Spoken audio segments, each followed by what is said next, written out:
Hi, boys and girls. We're going to go over some of the words that you're going to see or hear this week in the story Mole and Baby Bird. The first word on the top is mole. That's a small burrowing mammal. And there's a picture of a mole coming out of his burrow, of his ground. Borrowed. It means to use something of someone else's for a while. So I have a picture of a boy and a girl, and it looks like the girl's giving back the car that she borrowed. And I'm assuming the boy will give back the doll that maybe he borrowed. Presently. Presently can mean soon or now. So I put a picture of a clock there because that usually reminds me of time. We can say presently, we are listening to this video. Usually, it means most often. So you can say, usually, I do really well on my spelling test because I study. Or in this case, I put a picture of the sky with the clouds. So I'd say, usually when I look up in the sky, I see blue sky with clouds. Chirped. That's a sound a bird makes. And fluttered means flapping wings quickly.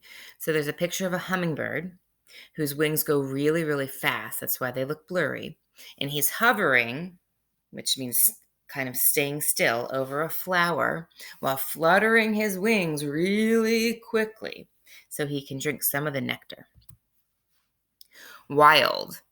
That means living in its natural environment and not domesticated. Domesticated is when you make something your pet.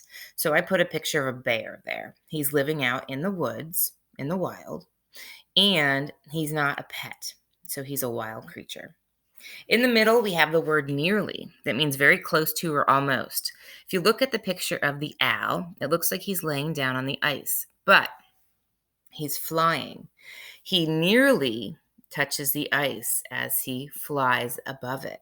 He got very close to it, but didn't touch it. The last word on this slide is underground. That means below or beneath the surface. And I have a picture of some animals that have made some burrows underground for safety. And in the story, when you read about Mole, you're going to learn that he also lives underground. Soaring. That means flying high in the air. So I have a picture of a bald eagle soaring really high in the air. You see the mountains in the background? That means he's really high. Free. That means not under the control or power of another. So I have a black panther. He's free. Nobody owns him. He's not under the control of anybody else. He's just doing his own thing in the wild, in the jungle. And glad. That means to be happy. These pictures and these definitions help you this week with your story and Baby Bird. As always, you can come back to this video if you would like to review any of the words.